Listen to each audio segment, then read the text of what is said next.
why did we walk up here and say, I have a question?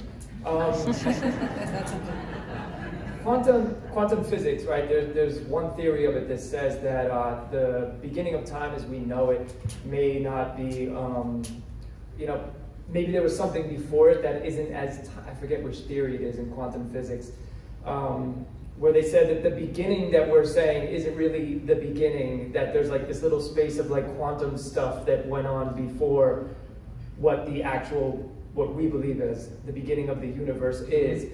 How do you respond to people who say that? I mean, I just think that they're just looking for loopholes, but I forget which theory of quantum physics it is, where they just talk about this space between, like maybe time, space, and matter, since things act differently at the quantum level, like that we're just saying time, space, and matter came into existence, but maybe they always existed at like a smaller level at the quantum level. The subatomic level? Yeah, subatomic level. It appears that that's not the case. And if you're going to say there was space before space, we have a problem, right? Yeah. There was time before time. Either space, time, and matter had a beginning or it didn't. In fact, let me give you a visual representation of this that might be helpful. Let's say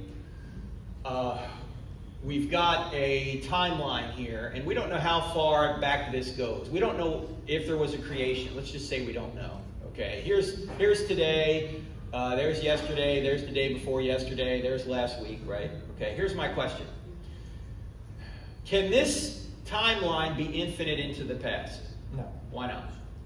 Because infinity is infinite. But how do you know there can't be an infinite number of days before today? Because we're here today. Yeah, why? Why does that show that today, if today is here today, there can't be an infinite number of days before today? It's the end of time. Yeah, we're at the end of time. You can't be at the end of an infinite. And you can't traverse an infinite number of days, right? Because you'd always have another day to live before you got to this day. Because if there's an infinite number of days before today, you'd always have to live another day before this day. Because, again, there's an infinite number of them, right? Which means today never, I know this can give you intellectual constipation. Which means that today never would have arrived. See, if the past were infinite, today never would have arrived.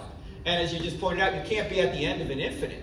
Neither can you add to an infinite, can you, right? But tomorrow we're going to add another day. Day after that we'll add another day. Day after that we'll add another day. So there can only be a finite number of days before today. So regardless of what quantum theory says, if time had a beginning, then there was a definite beginning to time. It would seem, logically, that the cause must be timeless.